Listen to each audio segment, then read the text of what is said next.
అందరికీ నమస్కారం అండి. ఈ గత వారం రోజులుగా మన భారతదేశ ఆర్థిక వ్యవస్థ గురించిన వార్తలు వింటున్నప్పుడు ఒక విషయం చెప్పాలనిపించింది. ఇప్పుడు డాలర్తో రూపాయి విలువ 90 రూపాయలకు పడిపోయింది అనేటువంటి ప్రచారం ఒకటి జరుగుతుంది. సరే, భారతదేశం బలమైన ఆర్థిక వ్యవస్థగా 3వ స్థానానికో 4వ స్థానానికో వచ్చిన తర్వాత ఈ డాలర్ దగ్గర రూపాయి విలువ పడిపోవడం అనేటువంటిది విచిత్రంగా అనిపిస్తుంటుంది.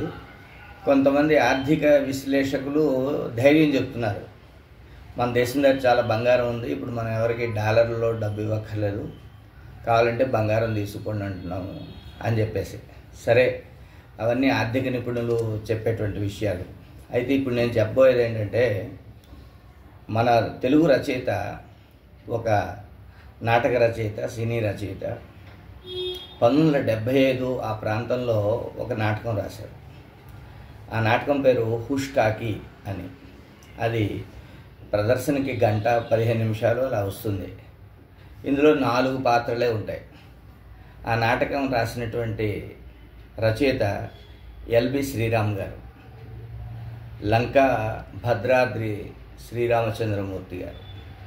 ఎల్బి శ్రీరామ్ గారు సుప్రసిద్ధులు, కొన్ని వందల సినిమాలకు స్క్రిప్ట్ ఇచ్చారు.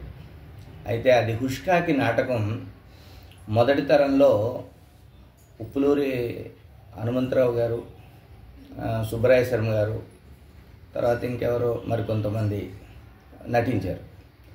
ఆ తర్వాత చాలా పాపులర్ అయింది. అనేక పోటీల్లో, నాటక పోటీల్లో, రాష్ట్ర స్థాయి పోటీల్లో చాలా బహుమతులు గెలుచుకున్నటువంటి నాటకం. నేను వ్యక్తిగతంగా దాన్ని 1983, 84 ప్రాంతాల్లో పశ్చిమ గోదావరి జిల్లా పాలకొల్లో చూడడం జరిగింది. I was so impressed. భారతీయ ఆర్థిక వ్యవస్థ మీద ఒక అద్భుతమైనటువంటి సెటైర్ అందులో ఉంటుంది. అందులో 4 పాత్రలు ఉంటాయి. 2 బిచ్చగాళ్ళు, లచ్చిగాడు, ఇట్టిగాడు, ఒక రాజకీయ నాయకుడు, ఒక నిరుద్యోగి. ఆ నిరుద్యోగి చిన్న ఉద్యోగం చేస్తాడు. ఇదంతా 100 రూపాయల నోటు చుట్టూ తిరుగుతుంది. చాలా తమాషాగా ఉంటుంది. మొత్తం అంతా హాస్యరసంతో ఉంటుంది. అయితే అందులో ఒక సన్నివేశంలో కొన్ని డైలాగులు ఇప్పుడు నేను చెప్పి ఆర్థిక వ్యవస్థ గురించి మాట్లాడతాను. పబ్లిక్ పార్కులో 2 బిచ్చగాళ్ళు మాట్లాడుకుంటారు. పబ్లిక్ పార్కులో ఒక పంచాయతీ రేడియో ఉంటుంది. ఆ పార్క్ దగ్గర వీళ్ళు మాట్లాడుకున్నప్పుడు ఒక బిచ్చగాడి దగ్గర, లచ్చిగాడు అనేవాడి దగ్గర అన్ని రూపాయి కాయిన్లు ఉంటాయి. పక్కవాడు అడుగుతాడు, ఏటిరా నీ దగ్గర అన్ని రూపాయలు ఉన్నాయేటి అంటాడు. అంటే మరి ఏటనుకున్నావు, ముష్టోళ్ళకి కూడా రూపాయలు వేసేసే రోజులు వచ్చేసినాయి మరి అంటాడు వాడు. అప్పుడు మన రూపాయి విలువ తగ్గిపోయిందా లేకపోతే మన ముష్టోళ్ళ రేటు పెరిగిపోయిందా అంటాడు వాడు. అనేటప్పుడు లేదురా, రూపాయి విలువ తగ్గినా ఇబ్బంది ఏట్లేదు అని వీడు చెప్తాడు. అప్పుడే ప్రాంతీయ వార్తలు వస్తాయి రేడియోలో. ఆ వార్తల్లో రూపాయి విలువ తగ్గబట్టే మన దేశం ఆర్థిక ప్రగతి సాధించిందని మంత్రి గారు అన్నారు అని వార్త వస్తుంది. అప్పుడు ఈ బిచ్చగాడు అంటాడు, చూసావట్రా, నేను అదే చెప్పాను, అదే చెప్పారు అంటాడు. అప్పుడు సరిసరిలే, ఆరికి నీకు పెద్ద తేడా ఏటుంది, నువ్వు దేశం లోపల అడుక్కుంటే ఆయన దేశం బయట అడుక్కుంటాడు అంటాడు. ఈ సన్నివేశం చాలా రక్తి కడుతుంది. దేశ ఆర్థిక వ్యవస్థ మీద ఇంకొక సన్నివేశంలో ఎల్బి శ్రీరామ్ గారు ఒక అద్భుతమైన మాట అంటారు. ఏంటంటే, ఎవడి సంపాదన ఎవడు దోసుకుపోతున్నాడు, అసలు శ్రమ చేసిన వాడికి శ్రమకి తగిన సంపాదన దొరుకుతుందా లేదా అనేటువంటి ఈ మొదలైన విషయాలన్నీ నీకు నాకు కాదు కదా, ఆ ఆడమ్ స్మిత్కే తెలియదు అంటాడు. ఆడమ్ స్మిత్ ఆడెవడు అంటాడు. అంటే ఆడెవడోలే మనకెందుకు, డబ్బుల గురించి ఆడికి బాగా తెలుసట అన్నట్టుగా ఏదో డైలాగ్ ఉంటుంది.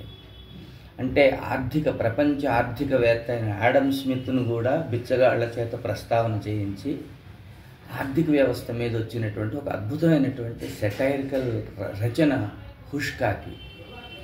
ఇది వాళ్ళు ఎందుకు నేను స్మరిస్తున్నానంటే, రూపాయి విలువ తగ్గబట్టి దేశ ఆర్థిక పురోగతి ఉంది అనేటువంటి 75లో రచయిత ఊహించిన ఊహ ఇవాళ నిజంగా కళ్ళకు కనబడుతుంది. ఇది ఎట్లా సాధ్యమవుతుంది అనేటువంటిది అర్థం కాదు. Hats off to LB Sriram గారు. శ్రీరామ్ గారు, మేము మీ పెద్ద అభిమాని.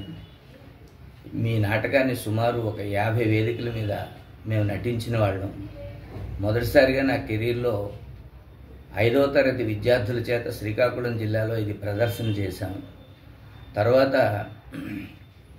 కొంతమందితో కలిసి, యువకులతో కలిసి ఈ నాటకాన్ని 1987 ప్రాంతాల్లో శ్రీకాకుళం, విజయనగరం జిల్లాల్లో బాగా మేము ప్రదర్శించాము. చాలా సరదాగా ప్రదర్శించాము. మేము ఎక్కడ పోటీలకు వెళ్ళలేదు. వెళితే మీ అనుమతి తీసుకునేవాళ్ళం. పోటీలకు వెళ్ళలేదు, కానీ ప్రజల్లోకి వెళ్ళాము. ప్రజల దగ్గరికి మీ ఆలోచనను తీసుకెళ్ళగలిగాం. చాలా అద్భుతమైంది. ఇప్పుడు విశాఖపట్నంలో ఉన్నటువంటి మేగడ రామలింగస్వామి గారని మంచి రంగస్థల నటులు. ఆయన నంది అవార్డులో సుమారు ఒక 20 నందుల్ని పెరట్లో కట్టేసుకున్న కళాకారుడు. వాళ్ళ తమ్ముళ్ళు ఇద్దరు, శశిభూషణ స్వామి, నిత్యానంద, నేను, ఇంకొక అబ్బాయి ఈశ్వరరావు అని, రాజాం, శ్రీకాకుళం జిల్లా రాజాంలో ఒక టీం తయారయ్యి అక్కడ మల్లికార్జున స్వామి వారి ఆలయంలో ప్రాక్టీస్ చేస్తూ జాతరల్లో వేస్తూ ఉండేవాళ్ళం ఈ నాటకాలు. ఒక రికార్డు ఏంటంటే, ఒక రాత్రి ఇదే నాటికని 3 వేదికల మీద ప్రదర్శించడం. మేము ఒక చోట నుండి ఇంకో చోటకి మేకప్లు తీయకుండా వెళ్ళి రిక్షా రెడీగా పెట్టుకొని 3 వేదికల మీద ప్రదర్శించడం మేము మర్చిపోలేనిది. హైదరాబాద్ నేను వచ్చిన తర్వాత మేకా రామకృష్ణ గారని రంగస్థల నటుడు, బాహుబలిలో అనుష్క సోదరుడుగా నటించిన వీరుడు మేకా రామకృష్ణ గారు రాజకీయ నాయకుడిగా ప్రదర్శించినప్పుడు ఇక్కడ వాళ్ళు ఎలా వేస్తారా హుష్కాకి అని ఉత్సాహంగా టికెట్ ప్రోగ్రాం తిలక్ రోడ్లో ఆంధ్ర సారస్వత పరిషత్ వాళ్ళు 10 రూపాయల టికెట్కి వేశారు. అప్పుడు చూసాం, చాలా ఆనందం అనిపించింది. మళ్ళీ ఎప్పుడైనా ఆ స్క్రిప్టు ఒకసారి ప్రదర్శించాలి. చాలా అద్భుతమైంది. అది సార్వకాలికం. ఇట్ ఈజ్ ఫర్ ఎవర్ అనమాట. కాలం అనేటువంటి దోషం పట్టకుండా ఉండేటువంటి రచన అది హుష్కాకి. మరొకసారి ఎల్బి శ్రీరామ్ గారు, మీకు ధన్యవాదాలు.